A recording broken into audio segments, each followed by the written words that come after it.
আমরা সবাই এখানে উপস্থিত হয়েছি।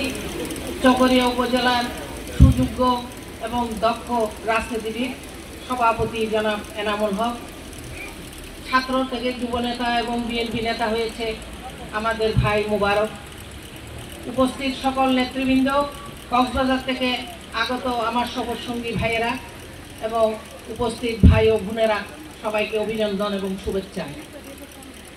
আপনারা চকরিয়াবাসী অত্যন্ত ভাগ্যবান, আপনারা এনাম ভাইয়ের মতো একজন নেতা পেয়েছেন, মুবারক আলীর মতো একজন নেতা পেয়েছেন, যারা আপনাদের সুখে দুঃখে রাজনীতির রাস্তায় সব সময় তার যাদের সহযোগিতায় আপনারা পেয়ে যাবেন, সেই ধরনের দুইজন নেতা আপনারা বেছে নিয়েছেন। তাই আপনাদেরকেও আমি ধন্যবাদ জানাই এবং আমি কক্সবাজার জেলা বিএনপির পক্ষ থেকে, হাসিয়াখালীবাসীর পক্ষ থেকে এনাম ভাই এবং মুবারক আলীকে অসংখ্য অভিনন্দন এবং ধন্যবাদ। প্রিয় সমাবেশ, আপনারা জানেন ফেব্রুয়ারির প্রথমার্ধে জাতীয় নির্বাচন হওয়ার কথা রয়েছে। এই জাতীয় নির্বাচন আমাদের জন্য অত্যন্ত গুরুত্বপূর্ণ। আজকে সেই 2007 সাল থেকে এই পর্যন্ত প্রায় 18 বছর বিএনপি ক্ষমতার বাইরে রয়েছে।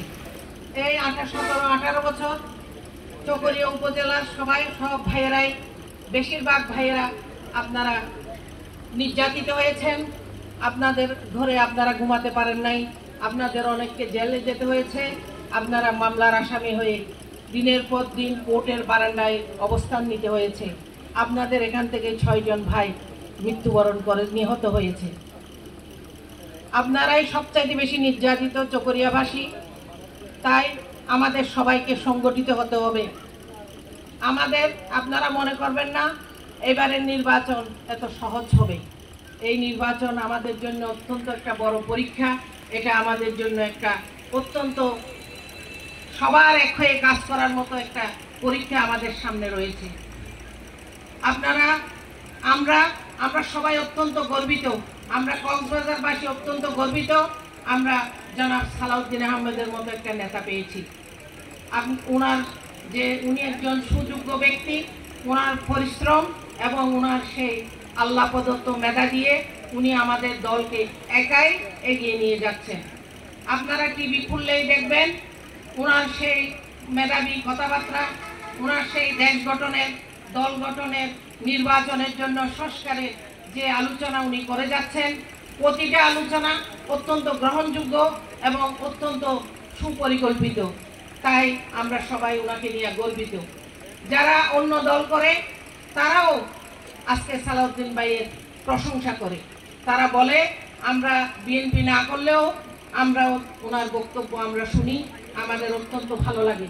সেদিন আমার সহকারী একজন আইনজীবী আমাকে বলল, সে কোনো দল করে না, নিরপেক্ষ, কিন্তু সে বলল সালাউদ্দিন আহমদ আধা ঘন্টা বক্তব্য রেখেছেন, আমি এমনভাবে মনোযোগ দিয়ে শুনেছি, আমার মনে হয়েছে 5 মিনিটের বক্তৃতা শেষ হয়ে গেছে।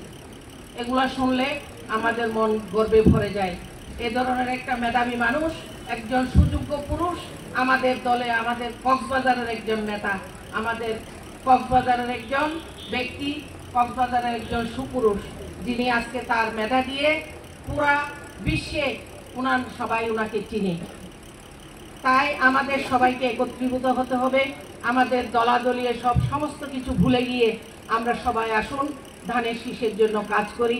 আপনাদের কাছে আমার জেলা বিএনপির পক্ষ থেকে আবেদন থাকবে, আমার মহিলা দলের বোনেরা এনাম ভাই এবং মুবারকের নির্দেশ মতে যেভাবে ওনারা নির্দেশ দিয়েছেন সেভাবে আপনারা প্রতি ইউনিয়নে গিয়ে আপনারা মহিলাদের নিয়ে উঠান বৈঠক করবেন। সেখানে আপনারা বেগম খালেদা জিয়ার কথা বলবেন, আমাদের প্রিয় নেতা তারেক রহমানের কথা বলবেন।